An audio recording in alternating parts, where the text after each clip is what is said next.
Can you give us an update on Anthony and how he feels? How's the elbow? The elbow's getting better. You know, he got smoked on it pretty good. Luckily, it wasn't the bone, but it swelled up really horribly when he first got it. You know, they put the sleeve on him, and they work him all day and all night, and the swelling is subsided quite a bit. Now it's all about getting range of motion and then getting some strength in it. We still see him as days away, not weeks away. So, it was quite a contusion in a bad spot. So we're going to be cautious with him because it's April and we need him for the long haul, and we don't want to rush him into it and then hurt some other part of his body or have the elbow not ready. So I do see him days away, not weeks away, but depending on how he comes to the ballpark, and we'll see overnight. These guys do miracles with swelling nowadays, and once I think that's down, he gets full range of motion. I think that he'll begin baseball activities, and it's not going to take him long, obviously, to get back into the swing of things. We'll get into the bullpen in a bit, Mike, but so it's sort of the same thing. But the starting pitching's been pretty darn good, right? Strauss pitched a gem the other day, coming off the outing where I remember you said you liked how he pitched, just gave up the 3 homers, but overall you liked the outing. Overall, you got to be pretty much thrilled with your starting pitching. Yeah, the rotation is doing what they're supposed to do. You know what I mean? We've had last couple of times through the rotations have been great. Like I said, Max had a little hiccup the other day, but pitching through a contusion and solid. Strauss has been.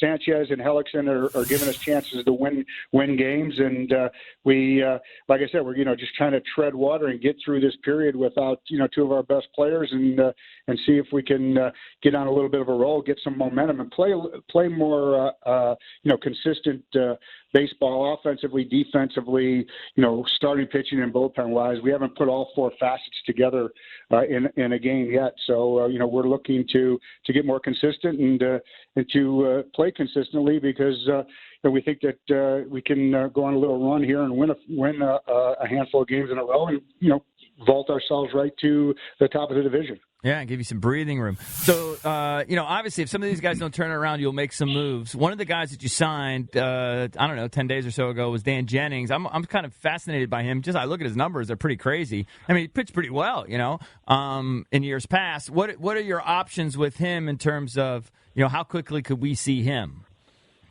Well, he's in the minor leagues, getting ready to get to full activities, and he's kind of going through a mini version of spring training. He was in spring training with the team, and then opted out of it, and we picked him up. So he's going to go to an affiliate, and we're going to see what he looks like and get some appearances under his belt, and we'll have to extend him out, then go back to backs, and see if he can handle the rigors of a major league bullpen, such as you would do at the tail end of spring training, and we'll see where he's at. But yeah, he's a veteran left-handed reliever. We've seen him a lot in the past, and has had success in the National League. Well, he was with was that Milwaukee last year? He was with Milwaukee last year. We saw him for a long time with Miami, and he's a known commodity around the league. So. Right. I'm just looking. I know it's early, Mike. I know you keep telling me that, and I believe you. It's only 22 games, whatever. But I just look at the division. 4 teams. I don't know how you feel. I think you told us this before the season, but I truly believe that I don't see anybody really kind of breaking away from the pack. Hopefully it's you guys, but just based on the rosters and how you guys have played through 3 weeks or whatever, 4 weeks, I think it's going to be a kind of a jumbled mess, at least through the All-Star break. We'll see what happens after that. What do you think? I think it's going to be a meat grinder. I said it in spring training. I stick with it now. You've got a bunch of teams that have improved themselves over the winter. They're veteran laden. They've got good talent, and we're going to be beating on each other 19 times apiece all season. And the team that can withstand the hills and valleys of the season best will emerge as the champions. We think we're as good as anybody in the division, anybody in the National League, and we about ourselves, and if we play like we're supposed to play, I think that we're going to have a lot of success this season. Joined by Mike Rizzo, GM and President of Baseball Operations for the Washington Nationals. The Nats are 1-7 in series openers this year. It's still early, but is that something that concerns you, that the Nats get behind the 8 ball early in series so far? Yeah, you like to win that first game. It kind of sets up the series for you. Obviously, you can't sweep unless you win that first game. So, the first game of a series are often the busiest, most active days of a series, because that's when you go through the advance reports. That's when you do all your major preparation for the upcoming series and that type of thing. So, we're going to take a look at how we're preparing and what we're doing, and maybe tweak a few things.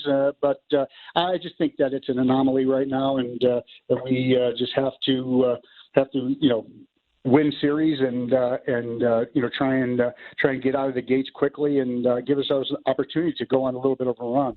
And with our rotation and our lineup, even as banged up as it is, I think that we have a run in us in the near future, and I think that it's when we start putting it all together, I think we'll see that.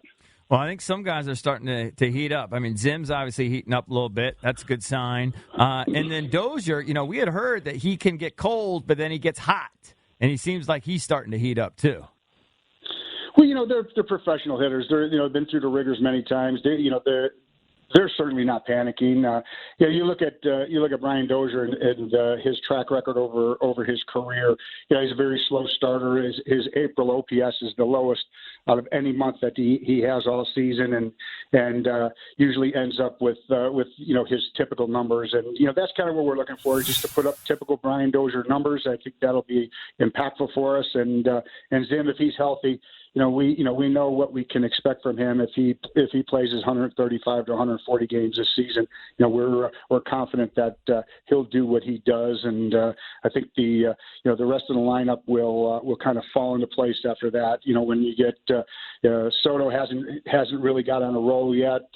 Rendon was really hot, and then he's going to be out sidelined for a little bit. And Trey Turner, one of the best offensive players in the league, is going to miss extended period of time. So we need to tread water, and we need to have our depth come through with the Wilmer Defoes and the Howie Kendricks and the Jake Knowles of the world. That you can plug them in there and win some games, and that's exactly what we're trying to do. So with two brand new catchers with Gomes and Suzuki, I can imagine it's got to be a bit of a transition.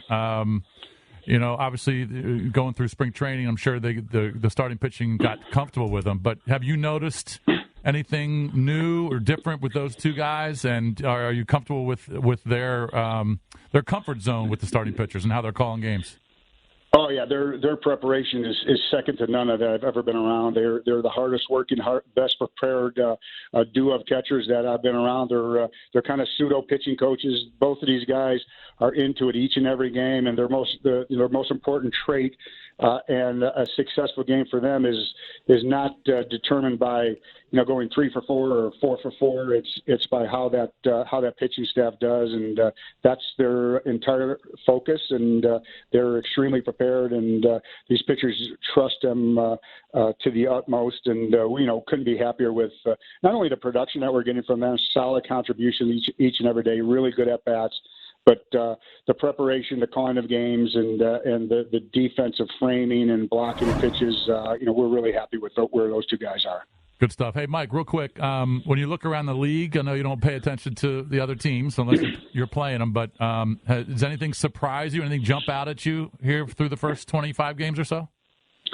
I think the one thing that's kind of a little bit of surprise is bullpenning in general. You come into the season and bullpenning was a key component to the off season. A lot of high priced relievers going out there being signed, and there's a lot of bullpens struggling, and it's something that you see each and every club you go to. There's guys that are struggling in their bullpens, and I think that's just been something I've seen early. I've seen some really hot starts for some offensive players, and I think that that's going to continue on once the weather gets warmer. I only see more offense coming into play, and I think that look at our own club in particular, is that I think that we're just scratching the surface on the offensive efficiency that we're going to possess during the middle and end to the season. Once the weather warms up,